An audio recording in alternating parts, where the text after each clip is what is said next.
आज मैं तुम सबको पर्सिला की बैक स्टोरी एक्सप्लेन करने जा रहा हूँ। मेरा यकीन मानो रीज़रो का ये कैरेक्टर बहुत ज्यादा यूनिक है जिसके बारे में बहुत कम लोग जानते हैं। तो अगर तुम्हें पर्सिला को समझना है तो पहले तुम्हें उसका पास्ट समझना होगा और उसके लिए हमें नजर डालनी होगी लगूनिका के एक साउथ में मौजूद देश पर जिसका नाम है वोलाकिया। बेसिकली पर्सिला का जन्म वोलाकिया एम्पायर में हुआ था जहाँ वो उस वक्त के किंग डेंजर और सैंड्रा की बेटी थी। देखो मैं पहले ही बता दूं मैं प्रोनाउंसिएशन में अच्छा नहीं हूँ, तो अगर मुझसे कुछ गलती हो जाती है तो मुझे माफ कर देना। हमें आगे पता चलता है कि पर्सिला का रियल नेम प्रिस्का बेनेडिक्ट था, पर प्रिस्का के जन्म होते ही उसकी मदर की डेथ हो गई थी, जिसके बाद प्रिस्का बिल्कुल अकेली हो गई, जिस वजह से उसके पिता ने एक अराकिया नाम की लड़की उसे एक गिफ्ट में दे दी जो बाद में उसकी फोस्टर सिस्टर बनी और उसकी सोन सोर्ड भी। सिर्फ 12 साल की उम्र में प्रिस्का बहुत ज्यादा इंटेलिजेंट थी और उसका एक फिनिशिंग डायलॉग भी था, ये दुनिया सिर्फ मेरी सुविधा के लिए बनी है। वोलाकिया रॉयल्टी होने की वजह से प्रिस्का हमेशा असैसिनेशन अटेम्प्ट का टारगेट बन जाती थी, लेकिन ज्यादातर ये अटैक फेल हो जाते थे, या तो उसके लॉयल गार्ड्स के कारण या फिर उसके ट्रस्टेड वॉरियर अराकिया की वजह से, जिसे प्रिस्का काफी पसंद करती थी। एक बार ऐसा असैसिनेशन अटैक होता है जिसमें पर्सिला का बॉडी डबल जो एक छोटी लड़की थी जिसका नाम था पर्सिला, वो उस अटैक में मारी जाती है। ये बात याद रखना क्योंकि आगे जाके स्टोरी में ये बात बहुत इंपॉर्टेंट होने वाली है। रॉयल ब्लड होने की वजह से प्रिस्का को इंपीरियल सिलेक्शन का एक कैंडिडेट भी बनाया गया। ये एक प्रोसेस होता है जिसमें वोलाकिया का एम्पायर चुना जाता है और इसमें सिर्फ रॉयल ब्लड वाले ही पार्टिसिपेट कर सकते हैं। और तुम्हें बता दूं प्रिस्का के अप्रॉक्स 66 बहन भाई है। प्रिस्का और उसके हाफ सिबलिंग्स ने इंपीरियल सिलेक्शन के फर्स्ट राउंड में हिस्सा लिया। पहला टेस्ट था यांग सोर्ड वोलाकिया को हाथ में लेना। जिन लोगों में इंपीरियल बनने की क्षमता होती है उन्हें सोर्ड से कुछ नहीं होता, लेकिन जो यांग सोर्ड के लायक नहीं होते वो जिंदा जल जाते हैं। पर्सिला के फादर भी इन्हीं में से एक थे जो कि यांग सोर्ड की वजह से जल जाते हैं। पर इन सब के बाद भी प्रिस्का के पास रॉयल ब्लड ही नहीं बल्कि उसको यांग सोर्ड ने भी खुद चुना था, जो इंपीरियल बनने के लिए एक इंपॉर्टेंट क्वालिफिकेशन माना जाता है। हालांकि वो इस सक्सेशन सिस्टम को खुद पसंद नहीं करती थी जिसमें अपने ही बहन भाइयों को मारना पड़ता था, बट फिर भी पर्सिला ने हिस्सा लिया। इस डेंजरस टेस्ट के बाद प्रिस्का और 10 कैंडिडेट बच गए। अब प्रिस्का को अपने 10 बहन भाइयों को भी एलिमिनेट करना होगा ताकि वो वोलाकिया की एम्पायर बन सके। इन 10 सिबलिंग्स में से सबसे ज्यादा डेंजरस और नोटेबल राइवल था एक आदमी जिसका नाम था विंसेंट एबुलेक्स। विंसेंट पर्सिला का बड़ा भाई था, दोनों एक ही पिता के बच्चे हैं बट उनकी माँ अलग अलग थी। प्रिस्का अपने 61 बहन भाइयों में से सबसे ज्यादा विंसेंट को ही पसंद करती थी। विंसेंट के लिए भी प्रिस्का सबसे ज्यादा खास थी जिसे वो प्रोटेक्ट करता रहता था। दोनों ही जानते थे कि उन्हें आगे जाके इंपीरियल सिलेक्शन में एक दूसरे को मारना पड़ेगा, पर इसके बावजूद भी इन दोनों ने कभी एक दूसरे के लिए नफरत पैदा नहीं होने दी। पॉइंट पर आते हैं, विंसेंट को हराने के लिए प्रिस्का ने अपनी एक हाफ सिबलिंग लमिया के साथ टीम बनाई, लेकिन लमिया को यह नहीं पता था कि प्रिसिला ने ऑलरेडी विंसेंट के साथ अलायंस बना ली है। प्रिस्का ने लमिया को धोखा दिया और उसको मार दिया। आखिर में सिलेक्शन विंसेंट और प्रिस्का के बीच रह गया। तब विंसेंट के एक लॉयल वॉरियर ने प्रिस्का को एक जापानीज वाइन गिफ्ट दिया था, वो भी बैटल के पहले, लेकिन प्रिस्का अराकिया को बोलती है कि वो गिफ्ट वो तोड़ दे क्योंकि उस वक्त ये आम बात थी कि लोग गिफ्ट में जहर मिला के एक दूसरे को मारने की कोशिश करते थे। अराकिया ने वाइन का जार तोड़ दिया और सारा लिक्विड जमीन पर फैल गया और तभी अचानक से अराकिया घुटनों पर बैठ गई और उसने वो शराब चाट ली। थोड़ी ही देर बाद अराकिया के हाथ पैर ठंडे होने लगे और उसकी बॉडी पैरालाइज हो गई। वो वाइन जहरीली थी और इसी वजह से प्रिस्का ने डिसाइड किया कि वो अराकिया की बॉडी में से जहर निकालेगी। अगर प्रिस्का अराकिया की बॉडी में से आधा जहर ले लेगी तो अराकिया जिंदा रह सकती है। दोनों का ही हाल खराब हो चुका था और दोनों ही मौत के करीब आ चुकी थी। हमें पता चलता है कि अराकिया ने विंसेंट के साथ एक डील कर ली थी। बेसिकली अराकिया ने प्रिस्का को धोखा दे दिया था क्योंकि उसे लगता था कि प्रिस्का कभी भी विंसेंट को हरा नहीं सकती, और क्योंकि वोलाकिया के रॉयल सिलेक्शन में अपने सारे सिबलिंग्स को मारना पड़ता है और अराकिया को यकीन था कि प्रिस्का तो जरूर मारी जाएगी, लेकिन सच तो ये था कि अराकिया प्रिस्का से सबसे ज्यादा प्यार करती थी और इस वजह से उसने प्रिस्का को धोखा दिया, एटलीस्ट कम से कम प्रिस्का बच सके। जब प्रिस्का जहर के इफेक्ट से डेथ के एज पर थी तब विंसेंट ने सबके सामने अनाउंस कर दिया था कि प्रिस्का अब जिंदा नहीं रही। लेकिन बाद में हमें शॉकिंग चीज देखने को मिलती है, पर्सिला एक कब्र के सामने खड़ी है और उस कब्र पे लिखा है प्रिस्का बेनेडिक्ट। याद है वो बॉडी डबल जिसके बारे में वीडियो के स्टार्टिंग में बताया गया था? प्रिस्का ने प्रिसिला की आइडेंटिटी ले ली और जो असली प्रिसिला थी उसकी बॉडी प्रिस्का बेनेडिक्ट के नाम से दफना दी गई। इसके रिजल्ट में विंसेंट एम्पायर का सिलेक्शन जीत गया और उसका किंग भी बन गया। मौत का झांसा देकर प्रिसिला अपने पहले पति से शादी करती है जिसका नाम होता है जोरा पेंडल्टन। उसने अपना नाम बदल के पर्सिला बेनेडिक्ट रख लिया था। कुछ दिनों बाद जोरा पर यह इल्जाम लग गया कि उसने विंसेंट को अपनी पोजीशन से हटाने के लिए एक साजिश करी हुई है। उसके बाद गोज रैफलन उसके घर पर आए ताकि जोरा और पर्सिला को एलिमिनेशन के लिए कस्टडी में ले सके। जोरा ने गोज और उसके साथ आए लोगों के साथ लड़ाई की ताकि पर्सिला को बचाया जा सके। उसे पता था वो उनके हाथों मरने वाला है, इसलिए उसने अपने अंतिम समय में पर्सिला को बचाने का समय दिया। कुछ समय बाद जोराओ को मार दिया गया और सरीना ने अपने 2 लोगों को पर्सिला को ढूंढने के लिए भेज दिया क्योंकि एक ऐसी अफवाह थी कि बेनेडिक्ट ने एक लड़की को किडनैप किया किया जो कि पर्सिला जैसी दिखती है। सरीना के दो वॉरियर्स ने पर्सिला को ढूंढ लिया और वापस उसके पास ले आए। वहां से सरीना ने एक तरीका निकाला जिससे पर्सिला को एम्पायर से बाहर पहुंचाकर लगुनिका ऑफ किंगडम पहुंचा सके। पर्सिला आखिरकार लगुनिका किंगडम पहुंची जहां उसे लोग अक्सर बेच देते थे। अपनी जिंदगी में उसने 8 बार शादी की, वो भी हर बार अलग अलग रीजन से, कभी अपनी पहचान छुपाने के लिए तो कभी किसी का इरादों का नतीजा बनकर। लेकिन उसका हर पति या तो बर्बाद हो गया या फिर अननेचुरल डेथ का शिकार बन गया। इस वजह से लोग उसे ब्लडी ब्राइड कहने लगे। बाद में पर्सिला ने लीव बेरिल से शादी की जो कि उसका लास्ट पति था। लीव बेरिल समझा कि वो लगुनिका के रॉयल सिलेक्शन की कैंडिडेट बन सकती है। इस वजह से लीव ने उससे शादी की, लेकिन सिर्फ अपने पर्सनल फायदे के लिए। शादी के बाद पर्सिला को चाहिए था एक नाइट जो कि रॉयल सिलेक्शन के लिए बहुत इंपॉर्टेंट होता है। इसलिए लीव ने एक टूर्नामेंट रखा जिसमें जो जीतेगा उसको नाइट का टाइटल दे दिया जाएगा। लेकिन पर्सिला ने अपना नाइट एल्बर्डन को बना लिया जो कि उस टूर्नामेंट में 3rd नंबर पर था। और उसका रीजन सिंपल था, पर्सिला को एल इंटरेस्टिंग लग गया था। जब एल को पता चलता है कि लीव उसे अपने फायदे के लिए यूज कर रहा है तो एल उसे भी मार देता है। लीव पहले की जमीन और राज्य को संभालते हुए पर्सिला ने लोगों की जिंदगी में बहुत सारे सुधार लाए। अब वहां की पुलिस भी ज्यादा अच्छी हो गई है और वहां के लोग बहुत ज्यादा खुश है और उसकी इमेज भी बहुत ज्यादा सुधर चुकी है। लोग लिटरली पर्सिला को सन गोडेस कह के बुलाते हैं। अब हम बढ़ते हैं आर्क 8 की तरफ। ये सब शुरू करने से पहले मैं तुम्हें बता दूं कि आर्क 8 में बहुत सारे स्पॉयलर्स होने वाले हैं, तो देख के चलना। इस आर्क का फोकस होगा ग्रेट डिजास्टर, एक ऐसा मैजिक जिसमें मरे हुए लोग अनडेड बनकर वापस उठ जाते हैं। और ये सब आर्क 8 स्पिनिक्स ने अपने मैजिक से किया था। स्पिनिक्स सिर्फ अनडेड को क्रिएट नहीं कर रही थी, बल्कि वो एक ऐसा वर्ल्ड चाहती थी जिसमें कोई भी इंसान मर ही ना पाए। इसे रोकने के लिए पर्सिला और स्पिनिक्स के बीच में एक बैटल होता है जिसमें पर्सिला स्पिनिक्स को डिफीट कर देती है। उसके बाद वो सुबारू और उसकी टीम से मिलते हैं जो कि डिजास्टर खत्म होने के बाद जीत की खुशी मना रहे होते हैं। सुबारू और पर्सिला को एक साथ घूमते हुए एमिली और बाकी सब शॉक हो जाते हैं क्योंकि सुबारू और पर्सिला की कभी भी नहीं बनी और पर्सिला उसे हमेशा कॉमनर कह के चिढ़ाती थी। पर इन दोनों को साथ देखकर सब लोग शॉक हो गए थे, इवन सुबारू भी। तभी पर्सिला सुबारू को कहीं ले जाती है जहां एल उसका वेट कर रहा था। एल भी शॉक हो जाता है उन दोनों को साथ देखते हुए। बेसिकली एल वाइन की बोतल लेके आया था जीत की खुशी के लिए। सुबारू बोलता है कि वैसे तो मैं पीता नहीं हूं बट ये जंग बहुत ही ज्यादा मुश्किल थी, इसलिए मुझे थोड़ा तो ट्राई करना चाहिए। सुबारू और एल थोड़ा थोड़ा पीते रहते हैं बट इतने में पर्सिला पूरी बोतल ही खत्म कर देती है। स्ट्रॉन्ग होने के बावजूद पर्सिला के चेहरे पे कोई भी असर नहीं था। तभी पर्सिला उठती है और वो एल को उसके साथ डांस करने का मौका देती है और सुबारू को ऑर्डर देती है कि वो गाना गाए। सुबारू बोलता है कि ये सारी चीजें बहुत ज्यादा एम्बैरेसिंग है, पर पर्सिला उससे बोलती है कि मैं सारी चीजें रैम को बता दूंगी। सुबारू रैम का नाम सुनते ही ये सारी चीजें मान जाता है और वो गाना गाने लगता है। एल पर्सिला की आंखों में देखता है और बोलता है कि प्रिंसेस मेरा एक हाथ नहीं है। वो बोलती है कि तुम्हारे पास 2 टांग और एक लॉयल्टी है तो चलो चुपचाप डांस करो। पर्सिला का डांस इतना गॉर्जियस था कि एल बहुत ज्यादा हेजिटेट हो गया था। मास्टर और सर्वेंट दोनों ही डांस कर रहे थे और सुबारू भी खुशी से गाना गा रहा था। तभी सुबह हो जाती है और सूरज की किरणों में पर्सिला डांस करते हुए बहुत ज्यादा चमक रही थी। लेकिन तभी एल शॉक हो जाता है और उसकी आवाज ही बदल जाती है और वहीं सुबारू ने भी अपना गाना रोक दिया।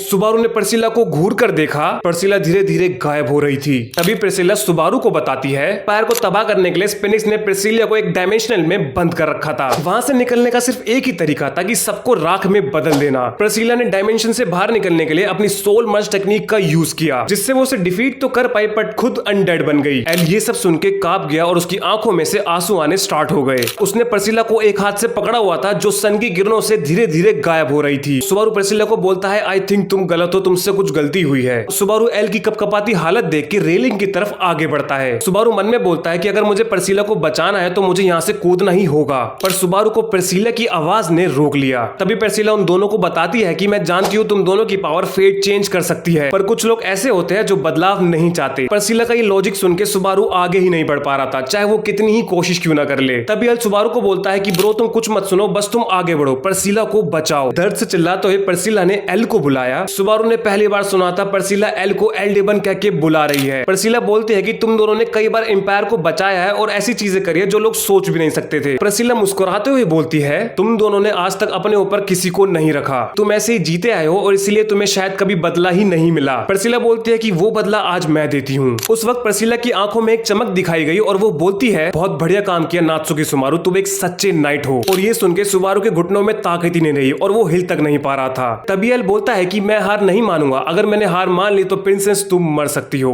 एल ने पर्सिला को पकड़ रखा था और अब वो सुबारू से भी हेल्प नहीं मांग रहा था, बल्कि खुद अपनी आवाज से पर्सिला की तकदीर बदलना चाहता था। एल बच्चों की तरह रो रहा होता है जिसे देख के पर्सिला उसे चिढ़ा रही होती है। पर्सिला एल को बोलती है कि तुम्हारी रोती हुई आवाज सुन के लगता है कि तुम मुझे ब्राइड बनाना चाहते हो। इसके आंसर में एल उसको हाँ बोलता है। एल प्रिंसेस को अपना अपना लव कन्फेस कर देता है और उस पॉइंट पे एल अपना सब कुछ दे देता है। पर्सिला ये सुन के बोलती है कि देखो मैं फिर से जीत गई। ये थी पर्सिला बेरियल, कॉन्फिडेंस और प्राइड से भरपूर, दुनिया पर अपना हक जताने वाली एरोगेंस की एक झलक। यहाँ पर पर्सिला उन दोनों को एक लाइफ लेसन देती है, याद रखो जो तुम हीरोइक रिवर्स लेके चल रहे हो, तुम दोनों फेट रिवर्स करने की ताकत रखते हो। आगे जाके तुम्हें बहुत सारा दर्द सहना पड़ेगा और दूसरों के आंसू पोंछने पड़ेंगे, लेकिन जिनसे तुम मिलोगे ना ही वो अच्छे होंगे, ना ही वो सीधे होंगे और ना ही वो परफेक्ट होंगे। ऐसे दिन आएंगे जब तुम खुद से नफरत करोगे और ऐसी रातें आएंगी जब तुम खुद अपने फैसलों पर पछताओगे। ऐसी सुबह आएगी जब तुम अपनी इच्छाओं के खिलाफ उठोगे। जिन लोगों से तुम प्यार करते हो उनकी बुराइयां और जिन लोगों से तुम प्यार नहीं करते उनकी अच्छाइयां, इन सभी चीजों में तुम फंस जाओगे। और तब एक बात याद रखना कि तुम दोनों को पर्सिला बेरियल जैसी परफेक्ट औरत ने तारीफ किया था। पर्सिला के इतने कहने के बाद एल और सुबारू अपनी नजर उससे हटा ही नहीं पाए। पर्सिला धीरे धीरे सन की किरणों में घुलती जा रही थी। उसकी आंखों में हमें एक प्राइड देखने को मिलती है और उसके लास्ट वर्ड होते हैं, दुनिया कितनी खूबसूरत है, इसलिए ये दुनिया मेरे लिए बनी है। सन प्रिंसेस के रूप में पहचाने जाने वाली आग की तरह पर्सिला बेरियल लगुनिका किंगडम की रॉयल सिलेक्शन की कैंडिडेट में से फर्स्ट ड्रॉप आउट बन गई। अब मैं तुम्हें पर्सिला के बारे में कुछ इंटरेस्टिंग फैक्ट बताने वाला हूं जो कि ऑथर ने खुद बताए हैं। पर्सिला की एक ही हैबिट है, वो अपना फैन अपनी क्लीवेज से निकालती है, जो कि हमने एनीमे में भी देखा है। ये उसने लमिया से सीखा था, वो उसकी हाफ सिस्टर जो उसने इंपीरियल सिलेक्शन के दौरान मार दी थी। आर्क 6 के अकॉर्डिंग पर्सिला की स्ट्रेंथ एमिलिया के बराबर बताई गई है। तुम्हें बता दूं तपाई ने एक ब्रेस्ट साइज रैंकिंग भी बनाई थी जिसमें पर्सिला नंबर 1 पर थी। मतलब उसके पास रीजरो में सबसे बड़े असिस्ट है among of all female characters. Priscilla उन कैरेक्टर्स में से है जो इंग्लिश वर्ड यूज करते हैं, जो कि उसने एल से सीखा है। पर्सिला चाहे कितनी ही एरोगेंट और रूड क्यों ना हो, पर उसने कितने ही लोगों की जान भी बचाई है, जैसे एल, सुबारू, रेम और अराकिया। पर्सिला का गुस्सा बहुत ज्यादा खतरनाक है। एक बार उसने एल को 1000 बार मार दिया था, वो भी उसी के लूप में। बेसिकली एल उसे लगुनिका जाने के लिए रोक रहा था क्योंकि लगुनिका में उसको जान का खतरा था। लास्ट पॉइंट है, इतनी सारी शादियां करने के बाद भी पर्सिला अभी भी वर्जिन है। और इसी के साथ मैंने पर्सिला की सारी स्टोरी कंप्लीट कर दी है। कमेंट्स में मुझे बताना कि तुम्हें कौन सा पार्ट सबसे ज्यादा अच्छा लगा। जाते जाते वीडियो को लाइक और चैनल को सब्सक्राइब करना मत भूलना। मिलते हैं ऐसी अमेजिंग स्टोरी के साथ। बाय।